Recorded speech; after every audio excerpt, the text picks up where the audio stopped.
Hello YouTube family, मी दिशा भगत आजच्या नवीन blog नवीन व्हिडिओमध्ये तुमचं स्वागत करते। तर आजचा ब्लॉग हा लय दिवसापासून टाका लागत होता, पण टाइमच नव्हता भेटत, मग आता पोस्ट करून राहिली। व्लॉगची स्टार्टिंग पाहून तुम्हाला समजलं असेल की व्लॉग काय आहे म्हणून। तर आमची चालू होती पॅकिंग घरी जासाठी। तर धीरे धीरे चालू होती आमची पॅकिंग करणं, काही समजून नव्हतं राहिलं तर काय घ्याव काय नाही घ्याव। एक बॅग पॅक करून झाली, आता या दुसऱ्या बॅगीत काय ठेवावं कसं ठेवावं काहीच समजून नव्हतं राहिलं। मग चालू होती आमची आरामानं पॅकिंग करणं।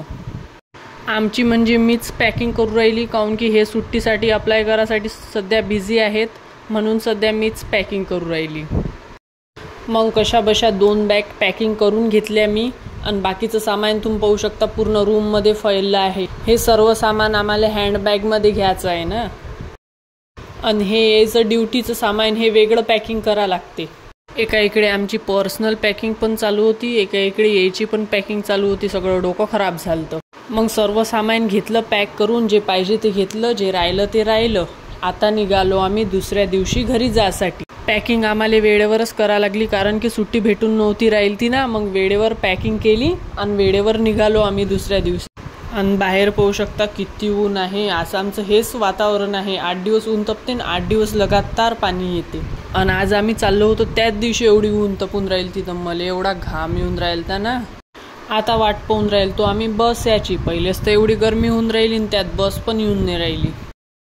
फायनली आली बस, आम्ही बसलो त्याच्यात आणि निघालो।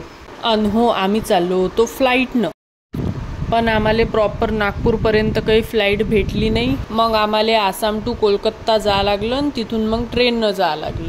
आणि गरमी तुम्ही पाहू शकता, आमचा घाम फुसूफुसू हाल होऊन राहिलता। बाहेरचा व्ह्यू पा किती मस्त दिसून राहिला। तर आमची फ्लाईट होती रात्रीची, तर मग आम्हाला दुपारीच निघावं लागलं, कारण की 2 घंटे अगोदर एअरपोर्टवर जावं लागते ना, म्हणून। तर आता हा आसामचा लास्ट व्लॉग म्हणून समजून, लास्ट व्ह्यू म्हणून समजून आता सर्व पाहून इथून निघायची तयारी। तर मग चाललो होतो आम्ही मस्त व्ह्यू एन्जॉय करत करत।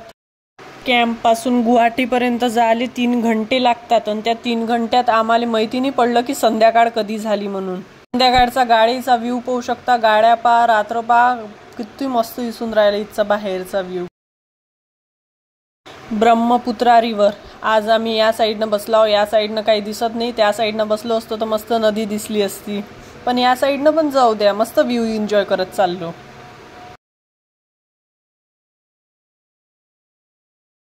मग फायनली उतरलो आम्ही बस स्टँडवर। इथून व्ह्यू पा मस्त रोड दिसून राहिले, मस्त त्या गाड्या, एवढं सुंदर दिसून राहिलं ना रातचा व्ह्यू की बापरे। आणि कॅम्पमधून निघालतो तो एवढी ऊन होती, आता पा एवढी रात्र झाली, सांगा आम्हाला किती वेळ लागला असेल कॅम्पपासून तर गुवाहाटीपर्यंत यायला।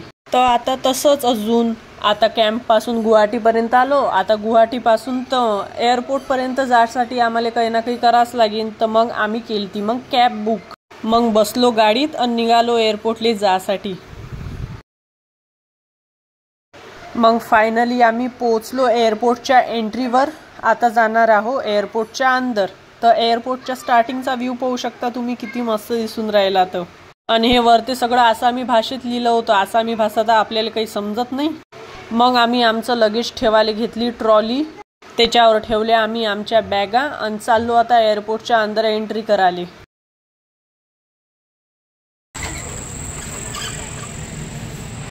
गरमीनं एवढा चेहरा खराब झालता माया की बापरे, मलाच माया वेगळं वाटून राहिलं। तर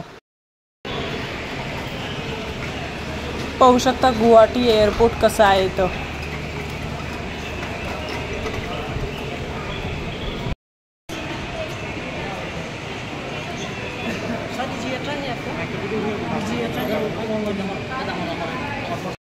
आता आमचं फर्स्ट गेटवरचं चेकिंग झालं, मग चाललो होतो आम्ही अंदर।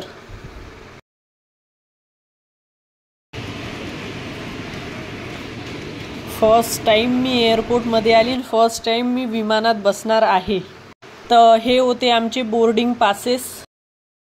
मग त्यानं आमच्या लगेजमधलं सामान चेक केलं, नंतर आम्ही निघालो गेटवर जासाठी।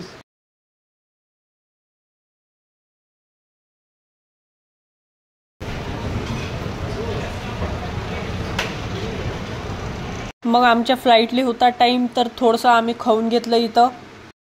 मग येऊन बसलो आम्ही खुर्चीवर आणि एअरपोर्टवरचे स्टॉल पाहिले, ते दुकानं पाहिले. बापरे किती मस्त होते ते. घेतलं काही नाही ते वेगळी गोष्ट, पण पाहिले तर खरी. मग लागली होती लाईन चेकिंगसाठी, तर मग आम्ही राहिलो उभो चेकिंगसाठी. मग आम्हाला येणं बसमध्ये बसवलो प्लेनपर्यंत जासाठी. एअरपोर्टच्या अंदरचा व्ह्यू पाहू शकता तुम्ही. Ladies and gentlemen, boys and girls, Indigo. Keep your boarding pass ready to be shown to Indigo security. Thank you for choosing private. आणि काय पाहता, आम्ही फर्स्ट टाइम लाईफमध्ये असलीवालं प्लेन पाहिलं, ते पण रनवेवर. मला एवढा आनंद होऊन राहिला ना ते पाहिल्यावर. असं मला असं वेगळंच वाटू राहिलं की हे असलीवालं प्लेन होय हे. मी तर सगळ्यात पहिल्यांदा त्याला पायतच राहिली की हे कसं चालून राहिलं, किती मोठं आहे, कसं मोठं आहे, काय आहे, कोण आहे. म्हणजे मग आम्ही बसमधून खाली उतरलो प्लेनमध्ये बसासाठी. आणि काय सांगता, ते प्रत्यक्षात पाहिलं मी ते इंडिगोचं प्लेन. आणि मला एवढं वेगळंच वाटू राहिलं ना की मी सांगू नाही शकत.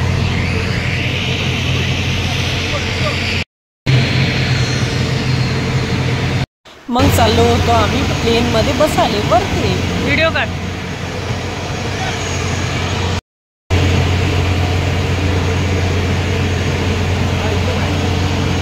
मग आमची भेटली सीट, आम्ही बसलो सीटवर.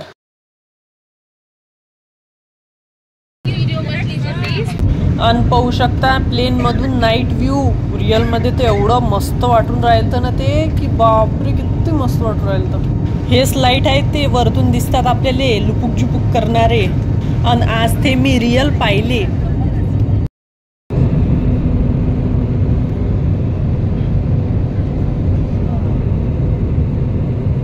मग पोचलं आमचं प्लेन कोलकात्याले. आता आम्ही उतरलो कोलकात्याले.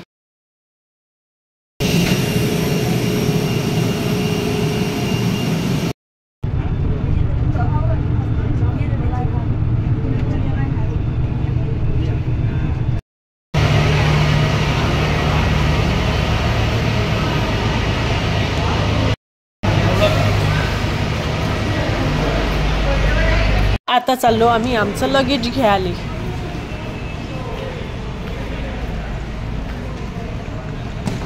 सरकरे बाबू.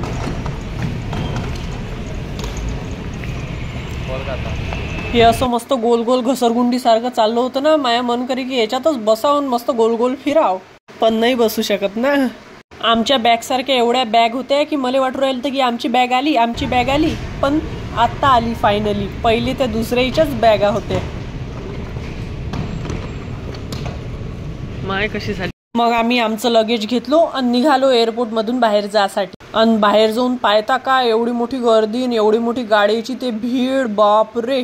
मग तेवढ्यात की मला व्हिडिओ काढायला टाइम नाही भेटला आणि डायरेक्ट बसलो आणि डायरेक्टच मग मी व्हिडिओ काढला. तर मग आम्ही आता चाललो कोलकाता रेल्वे स्टेशनवर. स्टेशनवर जाता जाता लागणारा व्ह्यू, कोलकाता सिटी हे सगळं पाहून घेतलं. इथचा व्ह्यू, इथं काय काय आहे, कसं कसं आहे. आणि समोर जे तुम्हाला मोठं मोठं दिसत आहे तो होय हावडा ब्रिज. पाहू शकता हावडा ब्रिज वरचा नाईट व्ह्यू.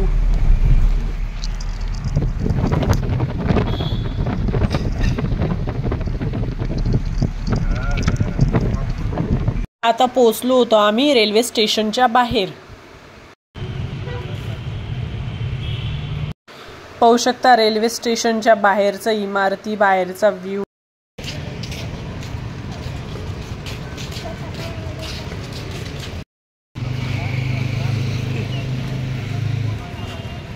मग रेल्वे स्टेशनवर पोचल्यावर आम्ही थोडासा रेस्ट केला, चांगली जागा पाहून. आणि सकाळी मग आमची ट्रेन आली.